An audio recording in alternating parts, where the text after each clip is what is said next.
que ya anunciábamos en el sumario del primer bloque. Es una persona que yo no sé si alabar por su investigación o echarle la bronca por echar por tierra todo lo que he estudiado yo desde que tenía uso de razón en lengua y literatura. Señoras y señores, saludamos ya en la 8 de Castilla y León a José Antonio Bernaldo de Quirós. Por favor, José Antonio, adelante. Hola. Muchas gracias por la visita, por favor, tome asiento. Bueno, José Antonio, lo que le decía, yo no sé si recibirla con todo el cariño, que seguro que lo vamos a recibir, y sea bienvenido a las instalaciones de la 8 de Castilla y León, pero es que con su investigación presentada en el día de ayer en Santa Ana, en las instalaciones allí en el auditorio, ha echado por tierra todo lo que los profesores me han inculcado de lengua y literatura, porque resulta que en la Celestina podemos decir que ya no solo es de Fernando de Rojas, ¿no? Bueno, de Fernando de Rojas solo prácticamente no lo ha sido nunca. Es decir, desde siempre, desde que yo era estudiante, por ejemplo, hace ya tantos años, había dos hipótesis sobre la autoría de la Celestina. Una hipótesis es que Rojas había encontrado un manuscrito, o le había llegado a las manos un manuscrito de un solo acto, y él la había completado añadiendo 20 actos más, hasta 21. Y la otra hipótesis es que todo era de Rojas. Entonces, yo conocí esas hipótesis cuando era estudiante y a mí desde el primer momento, pues la verdad es que no me convencieron, me chocaron mucho, porque yo pensé para mí, es un chico joven que ha salido de su pueblo, de la Puebla de Montalbán, y se ha ido a Salamanca, a su internado, y con esa pobre visión del mundo es capaz de escribir una obra absolutamente magistral, es una de las obras maestras de la literatura española y universal. Es capaz de tener un conocimiento completo de distintas clases sociales, desde la aristocracia hasta los más bajos fondos. Es capaz de crear de la nada un género teatral que no existía en Castilla, existía en Italia, en Francia, en Inglaterra, pero en Castilla no existía. Y era un chico joven. ¿Cómo puede ser todo eso? Entonces yo, ya desde mi época de estudiante, encontré bastante dudosa la autoría de Rojas. Y pasando los años, pues ya fui conociendo otras teorías más heterodoxas, y en el año 2000 fue ya cuando conocí la teoría de José Guillermo García Valdecasas. García Valdecasas, sí. Que es donde me baso yo para esta edición que he publicado. García Valdecasas piensa que lo que encontró Rojas no fue un solo acto, sino una obra ya muy avanzada, casi terminada, que tendría unos 14 actos de los 16 que forman la primera versión de la Celestina, que es Comedia de Calisto y Melibea. Por eso yo edito la Comedia de Calisto y Melibea. Es decir, José Antonio, que basándonos en esta teoría que usted ofrece en su obra novedosa, lo que hace Fernando de Rojas es edulcorar, dar pinceladas, quizá ir completando, podríamos decir, lo que él encontró. Exactamente, él encuentra un manuscrito y en el prólogo dice que ese manuscrito le impactó por lo bien escrito que estaba, por la cantidad de doctrina que se sacaba de él, de moral que se sacaba de él, y entonces decidió completarlo. Esto no es una cosa como lo que hoy día llamaríamos un plagio. En aquel tiempo la propiedad intelectual es otra cosa, o sea, una cosa que es manuscrita y anónima es de todos, no había ningún problema en utilizarlo. Entonces Rojas, impresionado por la calidad de la obra, decide publicarla, terminarla añadiendo los dos actos que él añadió y intercalando muchos pasajes cortitos en el resto en los 14 actos del autor anónimo. Esos pasajes que él intercala son normalmente traducciones de sentencias de Petrarca y de sentencias de Aristóteles, porque su concepto de la literatura es que la obra tiene que tener muchas sentencias filosofales, como anuncian en el título, para moralizar más a los lectores. Pero claro, artísticamente eso empeora mucho la obra. José Antonio, pero yo tengo una curiosidad. Cuando uno se pone 500 años después a leer pues minuciosamente la obra, que en el paradigma literario decíamos que era siempre desde pequeños de Fernando de Rojas, ¿cómo 500 años después, si es una fuente directa, cómo se pone a diferenciar ambos textos? Yo no sé si tiene una forma de escritura distinta, si tiene una forma de otro estado distinto en el lenguaje. Sí, exactamente. Vamos a ver. Esto, de todas formas, tampoco es algo que nos hayamos sacado de la manga ahora mismo. Ya Juan de Valdés, que es una generación posterior a Rojas, solo una generación, que escribió El diálogo de la lengua, comentando la Celestina, dice: la Celestina es un libro donde el castellano está utilizado de la forma más perfecta posible, dice Juan de Valdés. Dice, pero tiene dos defectos. Un defecto, amontona muchos vocablos exageradamente donde no es necesario amontonar tantos vocablos. Y otro defecto es el latinismo, el excesivo latinismo, utilizar palabras latinas y giros latinos donde podríamos utilizar palabras españolas. Y efectivamente, esos dos defectos que señala Juan de Valdés son los que nosotros creemos que son atribuibles a Fernando de Rojas. Para usted, de la aportación de Fernando de Rojas al posterior manuscrito que se encontró él, ¿qué es lo mejor y lo peor de esa aportación? Bueno, lo mejor que nos ha aportado Rojas, sin duda, es salvar el manuscrito. El impulso que le dio, ¿verdad? Ahí está, porque es que Rojas, yo creo que no era un... Bueno, si es cierta nuestra teoría, Rojas no era un buen escritor, pero por lo menos tenía muy buen gusto. Y su buen gusto le llevó a descubrir el valor extraordinario que tenía ese manuscrito. Entonces, su gran aportación, salvarlo.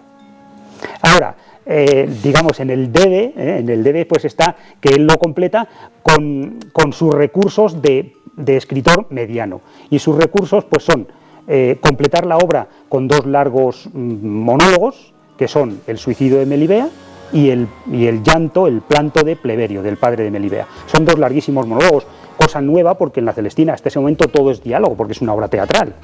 Yo creo que demostramos en el libro que el autor primitivo había hecho una obra teatral destinada para la representación, y con las intervenciones de Rojas se desvirtúa todo esto, se convierte a la Celestina en un híbrido entre el teatro y la novela. Y entonces, bueno, pues este final de Rojas es mediano, y también los textos que él intercala pues también detienen la acción dramática, la hacen inverosímil, porque claro, como muchas intervenciones son alusiones mitológicas, etcétera, o alusiones cultas, eso en boca de Celestina, en boca de las chicas que son... Con un estado inferior, claro, eso la sociedad quizá choca un poquito al lector, pega ni con cola, que Celestina diga, como Séneca dice... ahí está la cosa.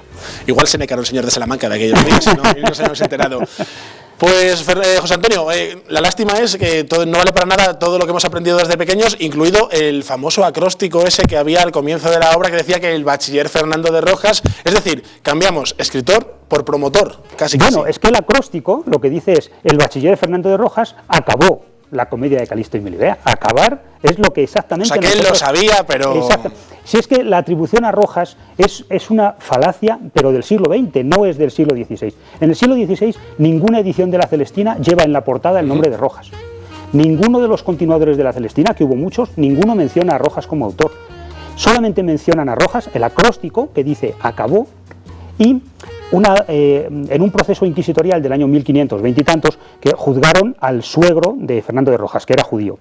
Y el suegro pues invoca a su yerno, a Fernando de Rojas, como defensor. Dice que le permitan tener a Rojas como defensor. Y dice, él compuso a Melibea. Esto dice, es la única atribución a Fernando de Rojas. Pero claro, componer a Melibea no es lo mismo que decir, escribió la Celestina. Componer... Vamos, en buen castellano antiguo quería decir arreglar, componer zapatos era arreglar zapatos. Entonces, eso es lo que hizo Rojas. ¿De dónde viene la atribución a Rojas? Viene de que tiene un prólogo, la Celestina, al final del cual se dice, y para que sepáis dónde termina lo del antiguo autor, lo junté todo en el primer acto. Pero una de las fases de nuestra investigación es demostrar que esa frase es una enmienda tardía, y que no está hecha por Fernando de Rojas. Esto es muy largo de argumentar aquí, pero en el estudio introductorio de mi edición creo yo que está perfectamente fundamentado que esa frase tardía no tiene validez. Hombre, la idea es meterle el gusanillo a la gente que nos está viendo, que se compre el libro, ¿verdad? Sí, yo creo, además, creo que el que se acerque a esta edición va a encontrar una Celestina absolutamente asequible para el gran público. Porque si le quitamos toda la maraña mitológica, latinista, etcétera, queda un texto maravillosamente claro y sencillo. Yo edito en letra redonda lo del autor anónimo, que es lo que es fácil de leer, y lo de Rojas lo pongo en cursiva. Entonces, algunos que han leído ya el libro, al principio empiezan leyendo todo, pero cuando llevan unos cuantos actos, se cansan de la cursiva y dicen, directamente me la salto.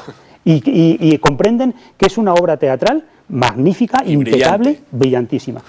Y alguien que se ha dedicado a investigar durante tanto tiempo pues estos escritos, la tragicomedia, la comedia, la que estamos hablando ahora de Calisto y Melibea, de la Celestina, no se ha interesado por el manuscrito original. ¿No hay ninguna teoría que hable de ese manuscrito, de dónde pueda salir? Bueno, desgraciadamente no se conserva. Si se conservara sería la solución del enigma. Lo que sí se conserva es un manuscrito que se llama manuscrito de Palacio, porque apareció en la biblioteca de Palacio, que conserva una copia del acto primero. Y ese manuscrito, bueno, arroja cierta luz sobre el problema, pero no es nada definitivo, porque no es, desgraciadamente, el manuscrito sobre el que trabajó Rojas. Si encontráramos ese manuscrito, se acabaron los problemas. Sería la bomba, ¿verdad? Exactamente. Pues José Antonio, la pregunta más importante de toda la noche de hoy, ¿dónde podemos encontrar esta nueva obra suya? Pues yo creo que aquí en Ávila está en Senén y en Ópalo, creo. Y luego también pues en la página web de la editorial creo que se puede adquirir. Pues ya lo saben todos ustedes, si le ha picado el gusanillo con esto de investigar, con esto de lo que estudiamos de pequeños, no es todo, bueno, pues a ciencia cierta lo que parece. Aquí tienen a José Antonio Bernaldo de Quirós, un autor abulense que se ha puesto a investigar durante muchos años, en este caso en la Celestina. José Antonio, yo sé que vuestra familia es una familia de artistas. Yo quiero que antes de marcharte, veas unas imágenes. Ahí las vas a tener.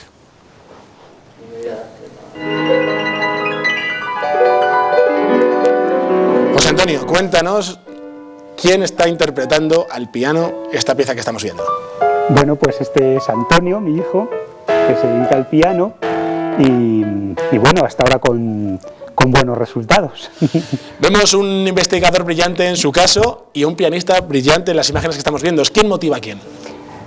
Hasta ahora he tenido que ser yo el que estuviera encima de él, porque claro, cuando era un niño pequeño, ahora ya él completamente autónomo, ya hace lo que cree que debe hacer, dedica el tiempo a estudiar que considera oportuno y yo ya no le puedo decir nada. Porque además tenemos a un magnífico representante de la provincia, porque otra cosa no, pero kilómetros, en su corta vida de momento ha hecho un montón, ¿no? Sí, ha hecho muchos, hay muchos concursos, muchos cursos, sí, efectivamente, una vida muy ajetreada. Lo importante, José Antonio, Antonio es feliz. Yo creo que sí, mucho.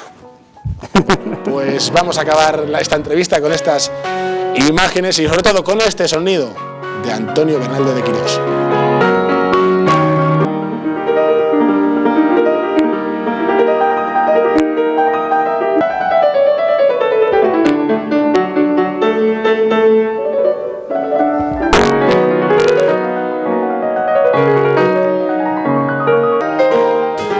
Pues con esta sonrisa en la boca nos quedamos. José Antonio, un placer tu presencia por aquí. Igualmente.